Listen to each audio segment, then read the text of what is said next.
Hello there, Jose Rodriguez here again. In this video I'm going to be demonstrating how glossy the original OEM EPSON K3 inks can be. Normally pigment inks are not designed to be used on glossy papers. They work quite well with luster, satins, barita, and papers with slightly less sheen than a full-blown glossy. For this demonstration I'm going to use Red River, I think it's Ultra Pro Glossy, which is an extremely glossy paper, and we will see how well these inks perform. Now, I'm here in Lightroom. I got my image already processed and ready to print. I'm going to be using the 3800 for this demonstration, and I'm going to be using it on a 13x19 piece of Red River Ultra Plus Glossy. So for our setup for our driver, we're going to use premium glossy photo paper.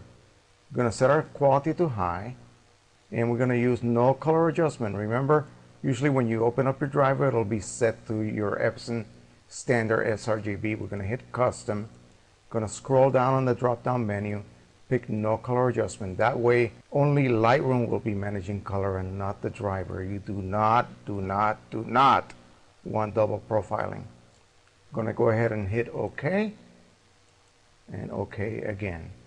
Now on our right side of the printer module panel, we're going to scroll all the way down, and here we're going to tell the application, normally it'll be set for managed by printer.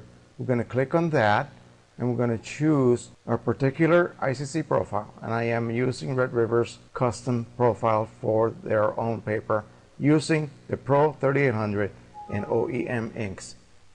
And that's really all you have to do at this point. This will guarantee that the print will match your monitor as long as your monitor has been properly calibrated with a hardware calibrator of your choice and set to the correct luminance.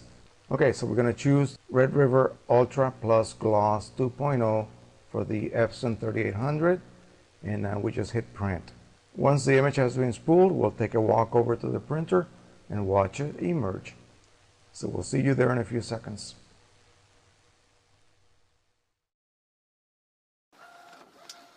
Okay, now the print that we just sent to the 3800 has been spooled and it's proceeding to print. I'll go ahead and let it finish printing. I'll speed up this whole process for you.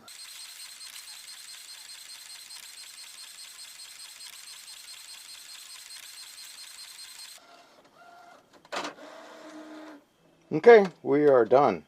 Let me go ahead and set up the camera. I'm going to take off the wide angle accessory lens so that we can get a better view of this beautiful print. Be back in a second. Okay, here is the print. I know video simply will not do it justice. We're trying to figure out how well do these glossy papers react to K3 pigment inks. And normally, as has been most of our experiences, they don't do very well. There's always a lot of gloss differential. I'm trying to move the paper so you can see the surface, and you'll have to admit that it is very glossy. Let me go ahead and zoom in, and again folks, video does not justice to the quality of this print. It's uber good. And please refer back to the video when I was editing and getting ready to print it, and you should be able to tell whether it is a fairly good match to the monitor. To me, the color matches perfectly.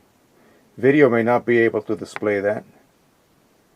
And I work in a darkened room. My ceiling lights are only 40 watts, so I cannot do a side-by-side comparison, basically because it's just not gonna work.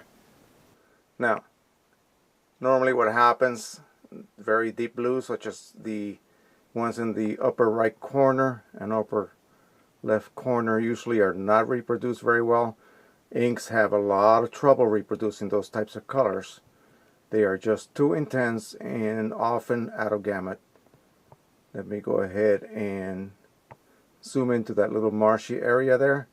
And yeah, this is a very good combination. I have tried this with other third-party inks such as though sold by many a company, and the gloss differential is just too intense and really not very good combination. So if you only use OEM, you will get this type of result. If you rather not, if you still want to use third-party inks, then I would suggest you try the inks from Inject Mall. They are superior to just about anything else out there, and the gloss differential is basically non-existent. Okay, if you like this sort of video, as always, please like below. Any comments that you may have, also feel free to ask me anything, and I will definitely answer you back. And of course, please subscribe. I really need the support. So until the next time, happy printing. Bye-bye.